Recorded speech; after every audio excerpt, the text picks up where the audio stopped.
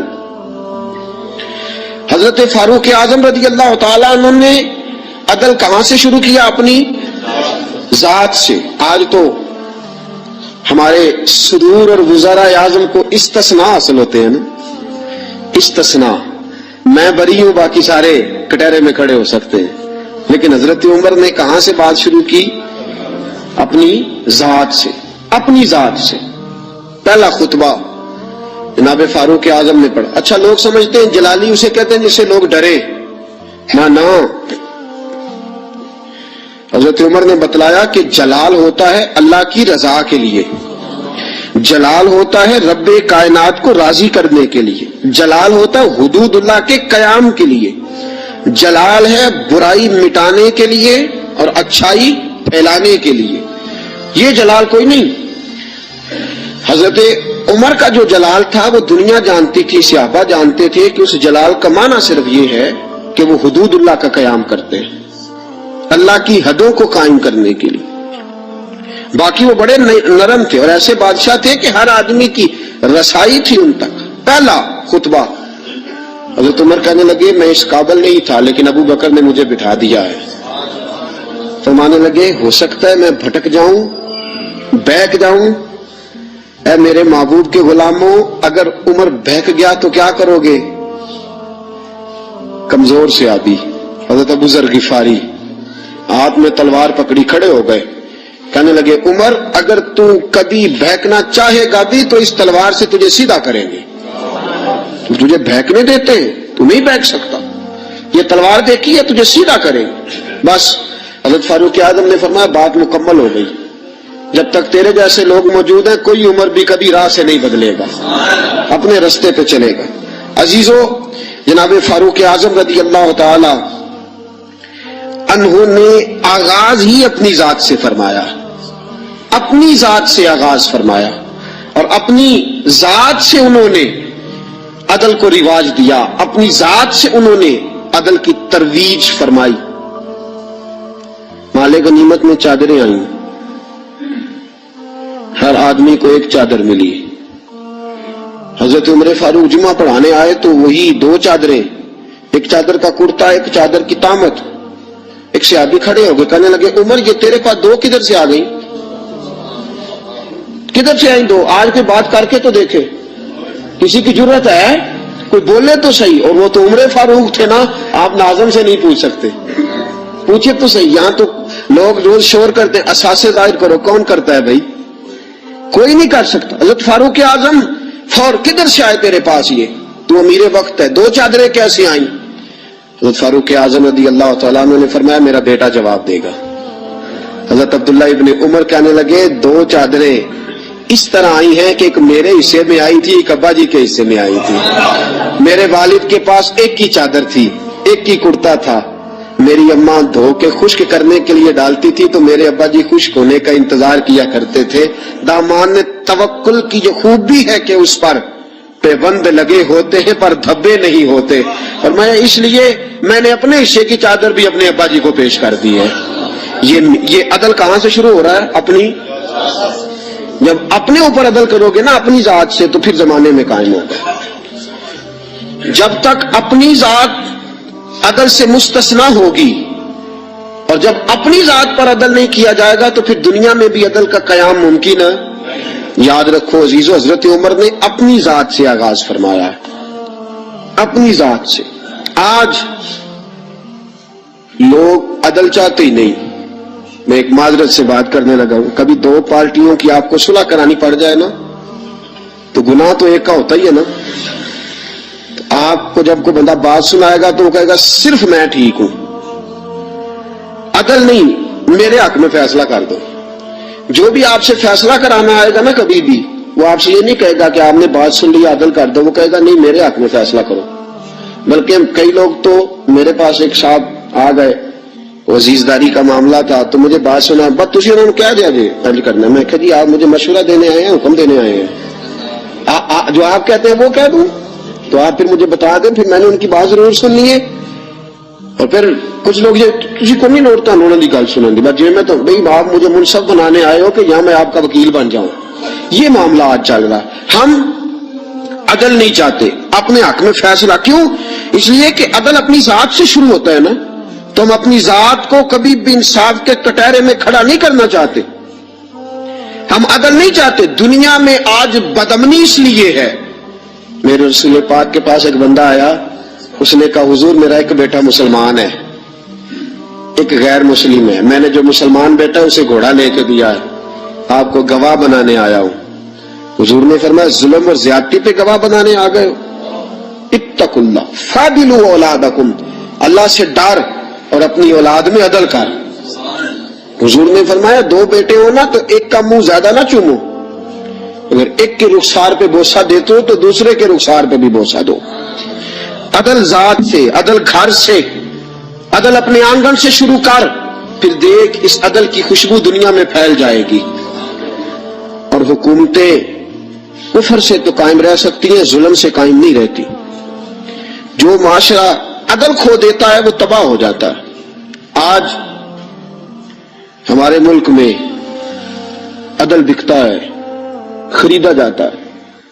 حضرت فاروق اعظم رضی اللہ تعالیٰ عنہ قاضیوں کا تقرر کرتے وقت سب سے زیادہ احتیاط کرتے تھے کہ بندہ کس قسم کا ہے, اس کا مزاج کیا ہے, معاشرے میں اس کا وقار کیسا ہے, اس حساب سے اس کو تقرر کرتے تھے قاضی کے لیے. اور کیا حال تھا, حضرت زید بن ثابت رضی اللہ تعالیٰ عنہ کو آپ نے قاضی مقرر کیا, بعد میں معزول کر دیا. کیوں آپ نے معزول کیا ہے؟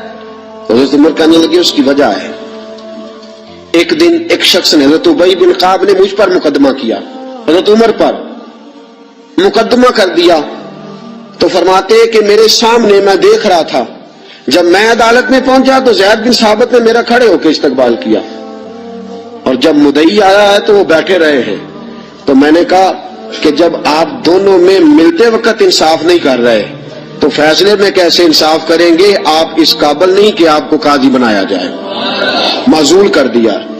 اگر میں بحیثیت مجرم، بحیثیت ملزم آیا ہوں، اگر آپ نے میرا کھڑے ہو کے استقبال فرمایا تو پھر مدعی کا تو زیادہ حق بنتا تھا۔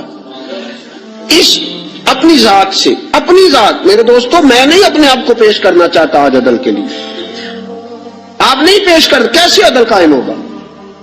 ہم سامنے والے کا احتساب کرتے ہیں، فلانے نے یہ کیا، فلانے نے یہ کیا، فلانے نے یہ کیا۔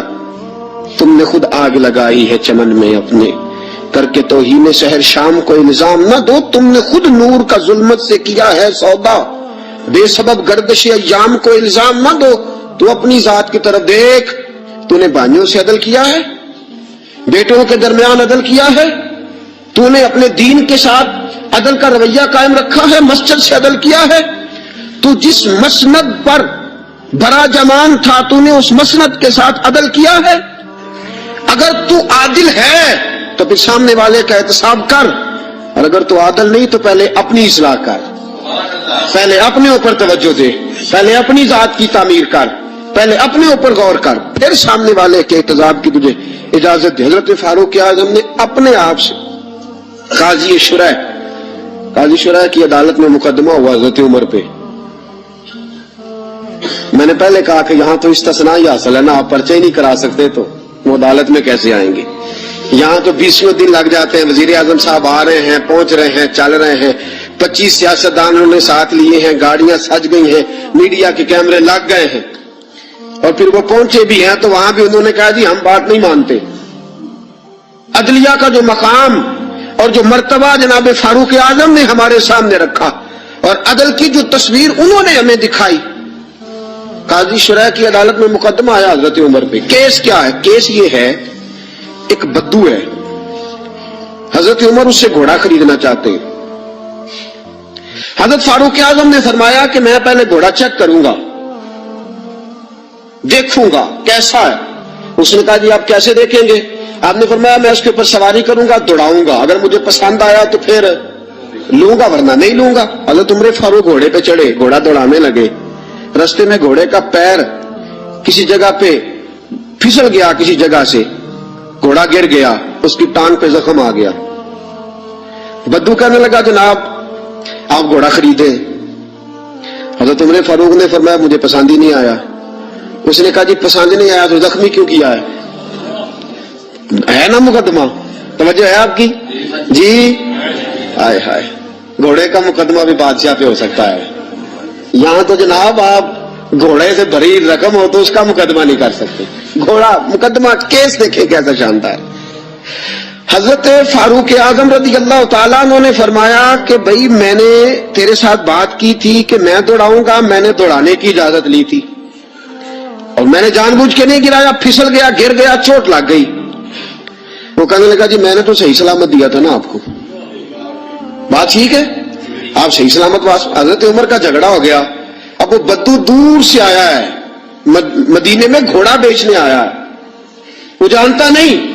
حضرت فاروق اعظم سے کہنے لگا اب کیا بنے گا؟ تو آپ نے فرمایا تو قاضی شرح کی عدالت میں جا کے مجھ پہ مقدمہ کر، تو وہاں جا کے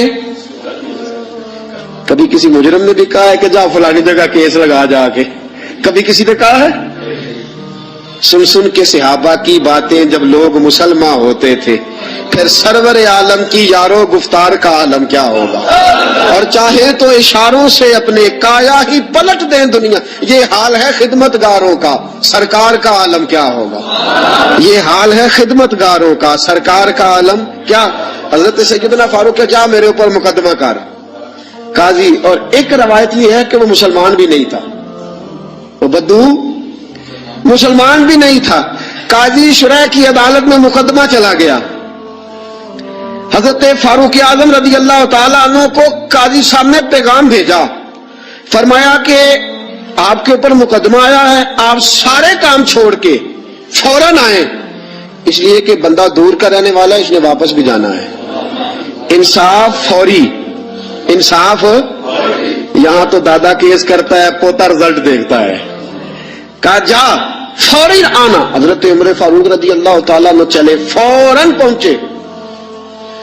اب کیس حضرت عمر فاروق نے دلیل پیش کی، فرمایا جی میں نے کہا تھا چیک کروں گا، میں نے چیک کیا، پھر یہ ثابت کریں کہ میں نے جان بوجھ کے گھوڑے کو ٹھوکر لگائی ہو، تیز دوڑایا ہو، تو میں نے تو چیک کیا، وہ خود بخود گر گیا ہے۔ وہ بندہ کہنے لگا جی انہوں نے مجھ سے کہا تھا کہ میں چیک کروں گا، اگر پسند آیا تو لے لوں گا۔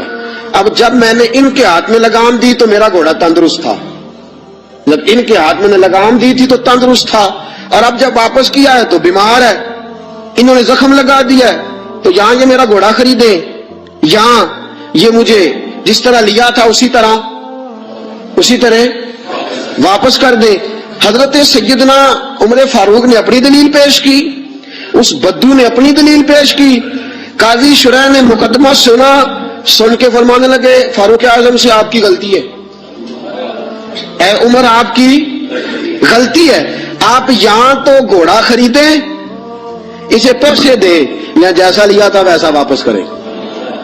یہاں آپ اب قاضی صاحب فیصلہ سنا رہے، یہاں تو آپ گھوڑا خریدیں اور جو سودا طے ہوا تھا اس کے مطابق خریدیں، یا جیسا لیا تھا ویسا واپس کر دیں۔ حضرت عمر فاروق بڑے راضی ہوئے، بڑے خوش ہوئے، فرمایا یار میں تجھ سے راضی ہو گیا ہوں، میں خریدنے کو تیار ہوں، میں گھوڑا خریدنے کو تیار ہوں۔ گھوڑا خرید لیا حضرت عمر نے، پیسے دے دیے، بدو کو پیسے ملے۔ اب اگلے جملے قاضی شرح کے، فرمایا فاروق اعظم یہ بندہ آپ کی وجہ سے پریشان بھی ہوا ہے، آپ کی وجہ سے پریشان، آپ اسے روٹی بھی کھلائیں گے، جانے کا کرایہ بھی دیں گے، آپ روٹی بھی کھلائیں گے، اور اس کے کیونکہ اس کا گھوڑا آپ نے لے لیا، سواری کا بندوبست کریں۔ وہ بدو اب دیکھ رہا ہے، ایک روایت میں نے کی کہ مسلمان ہے، دوسری روایت ہے مسلمان بھی نہیں ہے، وہ یہ نظارہ، یہ حال ہے خدمت گاروں کا، یہ نظارہ دیکھ رہا ہے، یہ سارا نظارہ دیکھ رہا ہے۔ جب قاضی صاحب نے فیصلہ کیا تو حضرت عمر کہنے لگے چلا بھائی روٹی بھی کھلاتا ہوں، اور اپنے بیٹے کو کہتا ہوں جہاں تو نے جانا ہے چھوڑ کے آئے۔